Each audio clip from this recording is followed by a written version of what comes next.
നമസ്കാരം.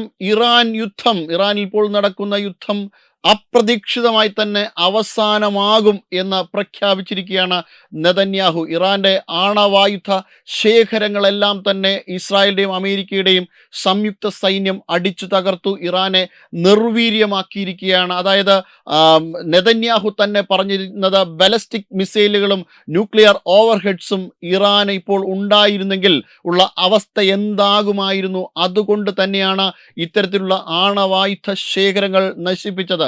അതായത് ഇസ്രായേലിന്റെ ഏറ്റവും പ്രധാനപ്പെട്ട ഉദ്ദേശവും ഇത് തന്നെയായിരുന്നു.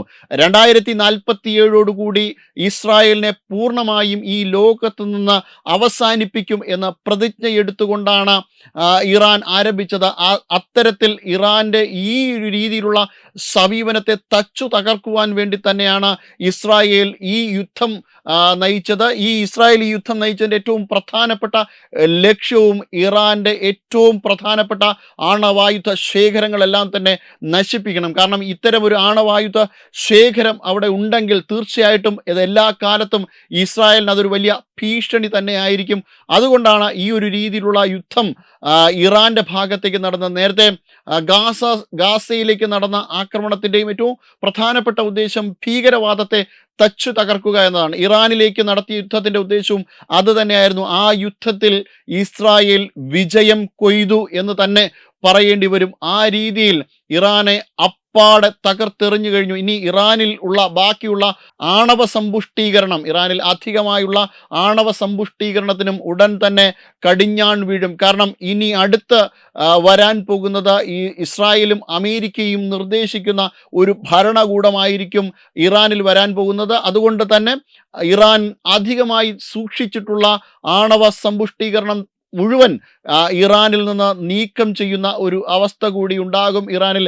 അങ്ങനെ അപ്പാടെ ഇറാന്റെ ഏറ്റവും പ്രധാനപ്പെട്ട, അതായത് ഇറാൻ തങ്ങളുടെ ശക്തിയിൽ ഏറ്റവും പ്രാധാന്യത്തോടു കൂടി കാണുന്നതുള്ള അണ്വായുധ ശേഖരങ്ങൾ പൂർണ്ണമായും തന്നെ ഇസ്രായേൽ തകർത്തെറിഞ്ഞിരിക്കുകയാണ്. അതുകൊണ്ട് തന്നെ ഈ യുദ്ധം ഉടൻ തന്നെ അവസാനിപ്പിക്കും എന്നുള്ള പ്രഖ്യാപനമാണ് ഇസ്രായേൽ നടത്തിയിരിക്കുന്നത്.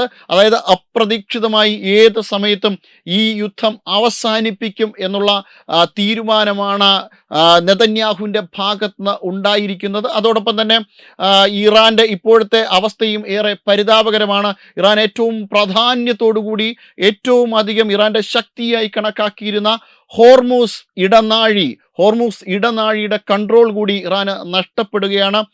ഇറാൻ ആ ഭാഗത്ത് സൂക്ഷിച്ചിട്ടുള്ള ഇറാന്റെ യുദ്ധക്കപ്പലുകൾ ഒന്നൊന്നായി ഇസ്രായേലിൻ്റെയും അമേരിക്കയുടെയും സംയുക്ത സൈന്യം തകർത്തെറിഞ്ഞു കഴിഞ്ഞു. അതോടൊപ്പം തന്നെ ഇറാന്റെ മൈനുകൾ നിർവീര്യമാക്കി കഴിഞ്ഞു. ആ രീതിയിൽ ഹോർമൂസ് ഇടനാഴി കൂടി ഇറാന് നഷ്ടപ്പെടുന്ന ഒരു സാഹചര്യം. ഹോർമൂസ് ഇടനാഴിയിൽ കൂടി ഇനി കപ്പലുകൾക്ക് യഥേഷ്ടം സഞ്ചരിക്കുവാനുള്ള സാഹചര്യം പോലും ഒരുങ്ങി തുടങ്ങിയിരിക്കുകയാണ്.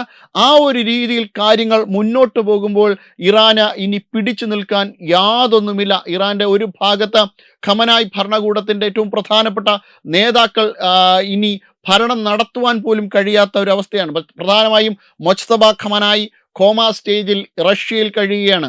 അങ്ങനെ ഒരു സാഹചര്യത്തിൽ അതോടൊപ്പം തന്നെ ഏറ്റവും പ്രധാനപ്പെട്ട ഉദ്യോഗസ്ഥരെല്ലാവരും തന്നെ അവരുടെ ജീവൻ നഷ്ടപ്പെട്ടു. ലാരിജാനി പോലുള്ള ഏറ്റവും പ്രധാനപ്പെട്ട ഉദ്യോഗസ്ഥരുടെ ജീവൻ നഷ്ടപ്പെട്ടു. വളരെ തന്ത്രപ്രധാനമായിട്ടുള്ള എണ്ണ സംഭരണികളെല്ലാം തന്നെ തകർക്കപ്പെട്ടു കഴിഞ്ഞു. അതോടൊപ്പം തന്നെ LPG, അവരുടെ ഏറ്റവും പ്രധാനപ്പെട്ട LPG കേന്ദ്രം തകർത്തു. ആ ഒരു രീതിയിൽ കാര്യങ്ങൾ മുന്നോട്ട് പോകുമ്പോൾ ഇനി ഇറാന് പിടിച്ചു നിൽക്കാൻ യാതൊരു രീതിയിലുള്ള ഒരു കാര്യവും ഇല്ലാത്ത ഒരു അവസ്ഥയാണ്. അതുകൊണ്ട് തന്നെ ഇറാൻ എത്രയും പെട്ടെന്ന് കീഴടങ്ങുന്ന ഒരു അവസ്ഥ തന്നെ ഈ യുദ്ധത്തിനുണ്ടാകും. അതുകൊണ്ട് തന്നെ യുദ്ധം വളരെ പെട്ടെന്ന് തന്നെ അവസാനിക്കുവാനുള്ള സാധ്യതയാണ് മുന്നിൽ തെളിഞ്ഞു വരുന്നത്. Web desk Tatwamayi news. HIV അണുബാധ സന്തോഷപൂർണമായ ഒരു ജീവിതത്തിന് തടസ്സമല്ല. HIV അണുബാധയ്ക്ക് ഫലപ്രദമായ ചികിത്സ ഇന്ന് ലഭ്യമാണ്. ഇതിന് യഥാസമയം അണുബാധ കണ്ടെത്തുന്നതും കാലേക്കൂട്ടി ചികിത്സ നടത്തേണ്ടതും അത്യാവശ്യമാണ്. സൗജന്യമായ ചികിത്സയും മാർഗനിർദ്ദേശങ്ങളും സർക്കാർ ആശുപത്രികളിലെ ART അഥവാ ഉഷസ് കേന്ദ്രങ്ങളിൽ ലഭ്യമാണ്.